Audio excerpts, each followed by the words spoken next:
भारत का पीओके के लिए 20 पॉइंट स्ट्रेटेजिक प्लान, एक सपना या हकीकत? चलिए बात करते हैं पीओके की, एक ऐसा विषय जो यहां भारत में खून खौला देता है और वाजिब कारणों से। यह एक अजीब सा जियोपॉलिटिकल लिम्बो है, एक ऐसी जगह जो टेक्निकली आपके देश का हिस्सा है लेकिन है भी नहीं। देखिए, मैं कोई मिलिट्री स्ट्रेटेजिस्ट नहीं हूं और न ही मैं कोई फाइनली टेलर्ड सूट में कोई हाई रैंकिंग डिप्लोमेट हूं, लेकिन मैं जो ऑफर कर सकता हूं वो है एक अलग पर्सपेक्टिव। आज हम एक 20 पॉइंट प्लान अनपैक करने जा रहे हैं, एक रोड मैप अगर आप कहें तो, पीओके को वापस भारत की तह में लाने के लिए पीसफुली और स्ट्रेटेजिकली। हम ह्यूमैनिटेरियन एड से लेकर टूरिज्म तक, यहां तक कि कुछ एनवायरमेंटल प्रोजेक्ट्स को भी इसमें शामिल करेंगे। अब आप सोच रहे होंगे, रैंडम नॉलेज, क्या यह प्लान कोई बॉलीवुड फंतासी है या इसमें वाकई दम है? खैर, बने रहिए क्योंकि हम इसके निटी ग्रिटी में उतरने जा रहे हैं। इसकी पोटेंशियल, पिटफॉल्स और क्या यह होल थिंग वर्ल्ड वॉर 3 का वन वे टिकट है, इन सब पर चर्चा करेंगे। ऑपरेशन दिल और दिमाग लोगों को जीतना। हमारा पहला काम, एक बहुत बड़ा ह्यूमैनिटेरियन एड पैकेज सीधे पीओके के लोगों के लिए। सोचिए, जरूरी सामान, दवाइयां, सब कुछ। यह सिर्फ अच्छे इंसान होने के बारे में नहीं है, हालांकि यह किसी भी देश के लिए अच्छा होता है। यह पीओके के लोगों को यह दिखाने के बारे में है कि भारत परवाह करता है, कि हम उनके लिए हैं, और साफ साफ कहें तो कि लाइन ऑफ कंट्रोल के इस तरफ लाइफ थोड़ी बेहतर हो सकती है। देखिए, विनिंग हार्ट्स एंड माइंड्स कोई मोटिवेशनल पोस्टर का चीजी स्लोगन नहीं है। यह ट्रस्ट बनाने के बारे में है, उस तरह का ट्रस्ट जो स्थायी शांति की नींव रखता है। और सच कहें तो अभी भारत और पीओके के लोगों के बीच रिलेशनशिप, खैर मान लीजिए कि इसमें गुडविल की जरूरत है। यह एड पैकेज कोई जल्दबाजी में किया गया काम नहीं है। यह एक निरंतर प्रयास है, एक लंबा खेल है जो हम खेल रहे हैं। हम इंफ्रास्ट्रक्चर प्रोजेक्ट्स, स्कूल्स, हॉस्पिटल्स, उस तरह की चीजों की बात कर रहे हैं जो लोगों के जीवन में वास्तविक बदलाव लाती हैं। और कौन जाने, शायद, बस शायद, यह पीओके में कुछ लोगों को यह सोचने पर मजबूर कर दे, पता है क्या, इंडिया इतना भी बुरा नहीं है। बेशक यह सब एग्जिस्टिंग ब्यूरोक्रेसी को पार करने और यह सुनिश्चित करने पर निर्भर करता है कि यह एड वास्तव में उन लोगों तक पहुंचे जिन्हें इसकी सबसे ज्यादा जरूरत है। लेकिन देखिए, अगर हम एक सफल मार्स मिशन को अंजाम दे सकते हैं तो निश्चित रूप से हम दवाइयों से भरे कुछ ट्रक पहुंचाने का तरीका निकाल सकते हैं, है ना? है ना? द ग्लोबल सोप बॉक्स, सच्चाई को सामने लाना। अगला कदम, हथियार बनाना मीडिया का। अब इससे पहले कि आप पीओके में भेजे जा रहे पत्रकारों से भरी गाड़ियों की कल्पना करने लगें, जरा रुकिए। यह global media platforms, internet, social media, सब कुछ की ताकत का इस्तेमाल करके पीओके में जीवन की वास्तविकता पर एक विशाल स्पॉटलाइट डालने के बारे में है। हम कहानियां साझा करने, संघर्षों को डॉक्यूमेंट करने, आकांक्षाओं को, वहां रहने वाले लोगों के दैनिक जीवन को दिखाने की बात कर रहे हैं। हम उन्हें एक इंटरनेशनल स्टेज पर आवाज देने की बात कर रहे हैं, क्योंकि सच कहें तो दुनिया को इस बात का एक सीरियस रिफ्रेशर कोर्स चाहिए कि पीओके में वास्तव में क्या हो रहा है। अभी कहानी अक्सर उन ताकतों द्वारा नियंत्रित होती है जिन्हें चीजों को मर्की रखने से फायदा होता है। उस कहानी को बदलने का समय आ गया है, दुनिया को इस जटिल मुद्दे का ह्यूमन फेस दिखाने का। कल्पना कीजिए कि first hand accounts, video diaries और डॉक्यूमेंट्रीज की एक अविरल धारा इंटरनेट पर छा जाती है, जो सभी पीओके में जीवन की एक विशद चित्र पेश करती है। हालांकि यह प्रोपेगेंडा के बारे में नहीं है, यह सच्चाई के बारे में है जो रॉ और अनफिल्टर्ड रूप में प्रस्तुत की जाती है।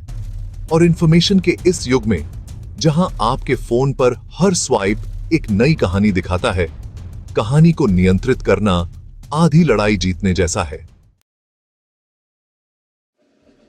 लॉबिंग 101, सत्ता के कानों में फुसफुसाते हुए। ठीक है, अब समय आ गया है कुछ अच्छे ओल्ड फैशन पॉलिटिकल मैन्यूवरिंग का, और इससे मेरा मतलब है लॉबिंग। हाँ, यह सुनने में रूट कैनाल जितना आकर्षक लग सकता है, लेकिन इस पर मेरा विश्वास करें, हमें इंटरनेशनल लॉ मेकर्स को अपनी तरफ करना होगा। और इसका मतलब है फोन पर बात करना, दरवाजे खटखटाना और मूल रूप से उनका सबसे अच्छा दोस्त बनना। इसे एक ग्लोबल चार्म ऑफेंसिव की तरह समझें, लेकिन फूलों और चॉकलेट की जगह हम तथ्यों, आंकड़ों और पर्सुएसिव आर्गुमेंट से लैस हैं। हमें कैपिटल हिल पर, वेस्टमिंस्टर के हॉल में और हर उस सत्ता के गलियारे में पीओके के लिए अपना पक्ष रखना होगा जो हमारी बात सुनेगा। अब मुझे पता है कि आप क्या सोच रहे हैं, जॉन, ये राजनेता एक वास्तविक मुद्दे को तब तक नहीं पहचानेंगे जब तक कि यह उनके चेहरे पर समोसे की तरह न लग जाए। और आप पूरी तरह से गलत नहीं हैं, लेकिन बात यह है, यहां तक कि सबसे ज्यादा थके हुए राजनेता को भी एक कंपेलिंग आर्गुमेंट से प्रभावित किया जा सकता है, खासकर जब यह जनमत द्वारा समर्थित हो। इसलिए स्टेप 2, हमारा मीडिया ब्लिट्स इतना महत्वपूर्ण है। वैश्विक आक्रोश जितना तेज होगा, इन राजनेताओं के लिए इस मुद्दे को नजरअंदाज करना उतना ही मुश्किल होगा।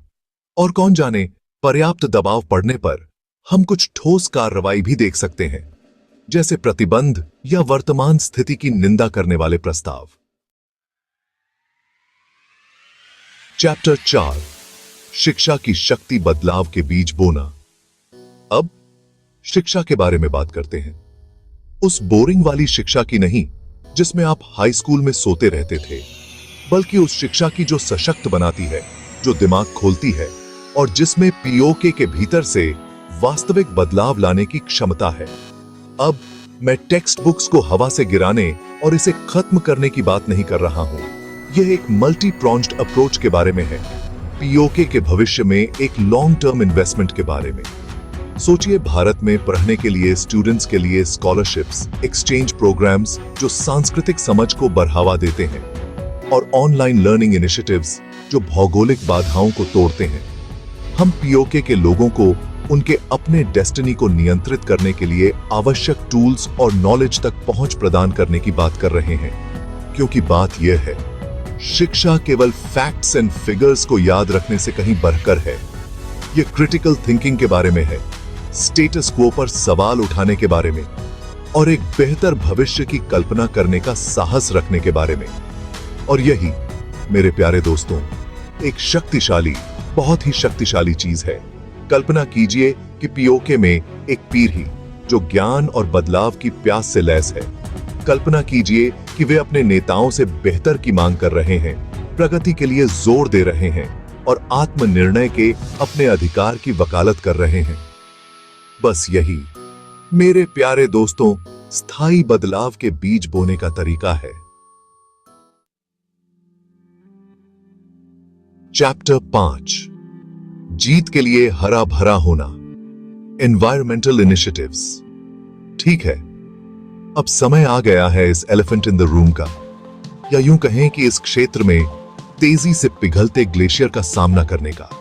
देखिए, पर्यावरणीय मुद्दों को सीमाओं या राजनीतिक विवादों से कोई फर्क नहीं पड़ता, वे सभी को प्रभावित करते हैं।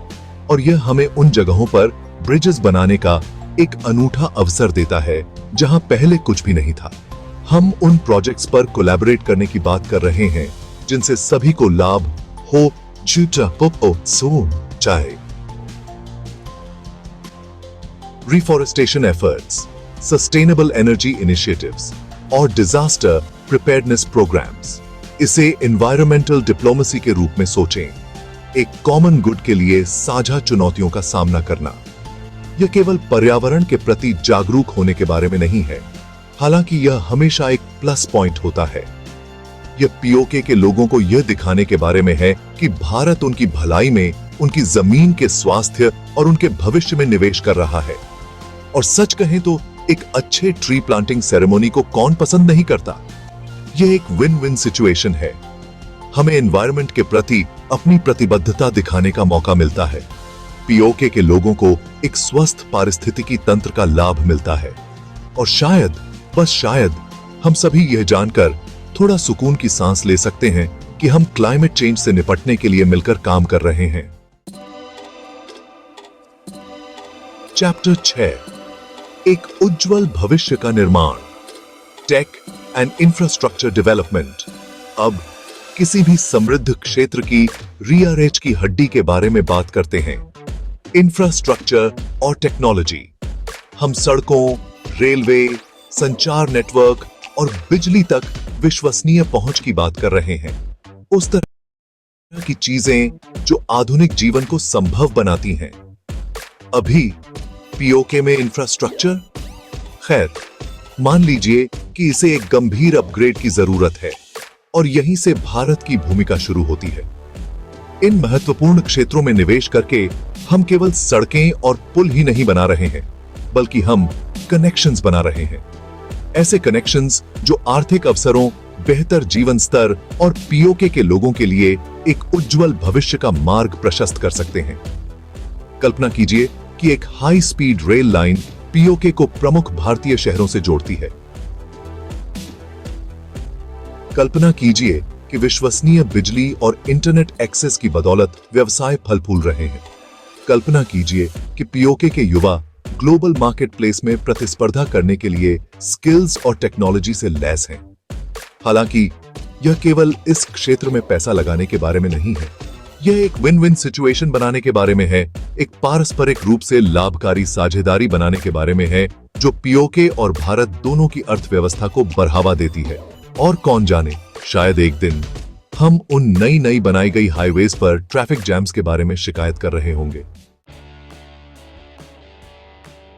Chapter 7, destination PoK, the power of tourism. ठीक है, ईमानदारी से बताइए, आखिरी बार आपने कब पीओके की छुट्टी बुक करने के बारे में सोचा था? शायद कभी नहीं, है ना? और यह शर्म की बात है, क्योंकि यह क्षेत्र ब्रेथ टेकिंग लैंडस्केप्स, समृद्ध सांस्कृतिक विरासत और बेयर ग्रिल्स को भी ईर्ष्या करने के लिए पर्याप्त एडवेंचर टूरिज्म पोटेंशियल का घर है। यह उस कहानी को बदलने का समय है। समय आ गया है कि पीओके को मानचित्र पर सचमुच भारत और उसके बाहर के यात्रियों के लिए एक मस्ट विजिट डेस्टिनेशन के रूप में स्थापित किया जाए। सोचिए, हिमालय के जरिए आश्चर्यजनक ट्रेकिंग रूट्स, एल्प्स को टक्कर देने वाले स्कीइंग रिजॉर्ट्स और इतिहास में डूबे हुए प्राचीन मठ। अब मुझे पता है कि आप क्या सोच रहे हैं। जॉन, यह पीओके है जिसके बारे में हम बात कर रहे हैं, गोवा नहीं। कौन अपने सही दिमाग से वहां छुट्टी मनाना चाहेगा? और ठीक यही धारणा हमें बदलनी है, क्योंकि टूरिज्म, मेरे दोस्तों, एक शक्तिशाली उपकरण है। यह बहुत जरूरी रेवेन्यू लाता है, नौकरियां पैदा करता है और सांस्कृतिक आदान प्रदान को बढ़ावा देता है। और कौन जाने, शायद हिमालय की पृष्ठभूमि में कुछ इंस्टाग्राम वर्दी सेल्फीज पीओके की छवि के लिए 1000 राजनीतिक भाषणों से ज्यादा कुछ कर सकें।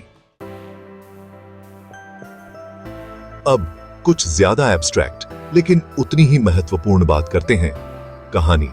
अभी पीओके की कहानी अक्सर संघर्ष, विभाजन और राजनीतिक उथल पुथल की कहानी होती है। लेकिन क्या होगा अगर हम उस कहानी को बदल सकें? क्या होगा अगर हम एक नई कहानी बुन सकें जो पीओके के लोगों के साथ रेजोनेट करे और दुनिया की कल्पना को अपने साथ बहा ले जाए? यह नई कहानी अतीत की जटिलताओं से कतराएगी नहीं, बल्कि यह एक साझा भविष्य पर ध्यान केंद्रित करेगी। एक ऐसा भविष्य जहां पीओके एक समृद्ध और प्रगतिशील भारत का एक अभिन्न अंग है। यह एक ऐसी कहानी है जो एकता, सहयोग और साझा सपनों और आकांक्षाओं की खोज पर जोर देती है। जरा सोचिए, कहानियों में परसेप्शंस को आकार देने, एक्शन को प्रेरित करने और उन जगहों पर ब्रिजेस बनाने की शक्ति होती है जहां पहले कुछ भी नहीं था। एक ऐसी कहानी की कल्पना कीजिए जो पीओके की समृद्ध सांस्कृतिक विरासत, भारतीय कला, संगीत और साहित्य में उसके योगदान को प्रदर्शित करती है। ऐसी कहानियों की कल्पना कीजिए जो पीओके के उन लोगों की सक्सेस स्टोरीज को उजागर करती हैं जिन्होंने भारत और उसके बाहर अपनी पहचान बनाई है। यह नई कहानी अतीत को मिटाएगी नहीं, बल्कि यह भविष्य को देखने के लिए एक नया लेंस प्रदान करेगी। एक ऐसा भविष्य जहां पीओके और भारत अब विभाजित नहीं है, बल्कि एक साझा नियति से एकजुट हैं। ठीक है, अब बात करते हैं कई वैश्विक मुद्दों के अनसंग हीरोज के बारे में। एनजीओज। ये संगठन जो अक्सर बहुत ही कम बजट पर काम करते हैं और धीरे संकल्प से प्रेरित होते हैं, उन जगहों और समुदायों तक पहुंच सकते हैं जहां सरकारें पहुंचने का सपना ही देख सकती हैं। हमें उस नेटवर्क का उपयोग करने, पीओके में जमीनी स्तर पर काम कर रहे प्रतिष्ठित इंटरनेशनल और लोकल एनजीओज के साथ साझेदारी करने की जरूरत है। ये साझेदारियां हेल्थ केयर और एजुकेशन से लेकर वुमेन्स एम्पावरमेंट और इकोनॉमिक डेवलपमेंट तक कई तरह के मुद्दों पर ध्यान केंद्रित करेंगी। लेकिन यह समस्या पर पैसे फेंकने और अच्छे की उम्मीद करने के बारे में नहीं है। यह स्ट्रेटेजिक कोलैबोरेशन के बारे में है, इन एनजीओज की विशेषज्ञता का लाभ उठाने के बारे में है, ताकि यह सुनिश्चित हो सके कि सहायता उन लोगों तक पहुंचे जिन्हें इसकी सबसे ज्यादा जरूरत है। इसे एक टारगेटेड अप्रोच के रूप में सोचें, ब्यूरोक्रेटिक हर्डल्स को बाईपास करने और लोकल कम्युनिटीज को सीधे एम्पावर करने का एक तरीका। और एनजीओज के साथ काम करने की खूबसूरती यह है, उन्हें अक्सर न्यूट्रल पार्टीज के रूप में देखा जाता है। ज्यादा भरोसेमंद और कम संभावना होती है कि उन्हें कोई पॉलिटिकल एजेंडा चलाने वाला माना जाए। यह उन्हें मतभेदों को पाटने, डायलॉग को बढ़ावा देने और उन समुदायों के बीच विश्वास बनाने की अनुमति देता है जो अन्यथा एक दूसरे को संदेह की नजर से देखते हैं। अब हमने यहां बहुत सारी ग्राउंड वर्क कर ली है, लेकिन स्पष्ट करते हैं, यह एक लंबा खेल है, एक नाजुक डांस है जिसके लिए धैर्य, स्ट्रेटेजिक थिंकिंग और गुड लक की एक अच्छी खुराक की आवश्यकता होती है। लेकिन जब सभी चीजें अपनी जगह पर हों, जब समय सही हो, तो यह फाइनल एक्ट का समय होता है, पीओके को पुनः प्राप्त करने के लिए एक निर्णायक कदम। अब इससे पहले कि कोई अपने मेडल चमकाने लगे, आइए स्पष्ट कर दें, यह सैन्य कार्रवाई के बारे में नहीं है। यह डिप्लोमेसी, इंटरनेशनल प्रेशर और एक यूनिफाइड इंडिया के बारे में है जो शांतिपूर्ण समाधान की अपनी मांग पर अडिग है। उन सभी राजनेताओं को याद है जिन्हें हमने चैप्टर 3 में आकर्षित किया था। उन एहसानों को चुकाने का समय आ गया है। हमें पहले जैसा इंटरनेशनल प्रेशर चाहिए, ऐसे सैंक्शंस चाहिए जो चोट पहुंचाएं, और ऐसे रेजोल्यूशंस चाहिए जो पीओके पर ग्लोबल कम्युनिटी के रुख के बारे में कोई संदेह न छोड़ें। और जब पूरी दुनिया देख रही हो, जब दबाव अपने चरम पर हो, तभी भारत अपना कदम उठाता है, टैंकों और सैनिकों के साथ नहीं, बल्कि एक केयरफुली क्राफ्टेड प्रपोजल के साथ, पीओके की भारत में शांतिपूर्ण और सम्मानजनक वापसी के लिए एक रोड मैप के साथ। आहा, तो यह रहा पीओके को वापस भारत की तह में लाने के लिए एक 20 पॉइंट प्लान। अब क्या यह प्लान सफलता की फूल प्रूफ गारंटी है? बिल्कुल नहीं। स्थिति जटिल है, दांव ऊंचे हैं और कोई आसान जवाब नहीं है। लेकिन बात यह है, कुछ न करना, स्टेटस क्वो बनाए रखना, यह बस एक ऑप्शन नहीं है। पीओके के लोग बेहतर के लायक हैं, भारत बेहतर का हकदार है, और सच कहें तो दुनिया एक बेहतर दुनिया की हकदार है। तो आप क्या सोचते हैं? क्या यह प्लान एक पाइप ड्रीम है या एक उज्जवल भविष्य का रोड मैप? अपने विचार नीचे कमेंट्स में जरूर लिखें और इस कॉन्वर्सेशन को जारी रखें। और अगर आपको यह वीडियो थोड़ा भी इंसाइटफुल लगा हो, तो मोर थॉट प्रोवोकिंग कंटेंट के लिए लाइक, शेयर और सब्सक्राइब करना न भूलें। अगली बार तक इन्फॉर्म्ड रहें, इंगेज्ड रहें और सबसे महत्वपूर्ण बात, होपफुल रहें।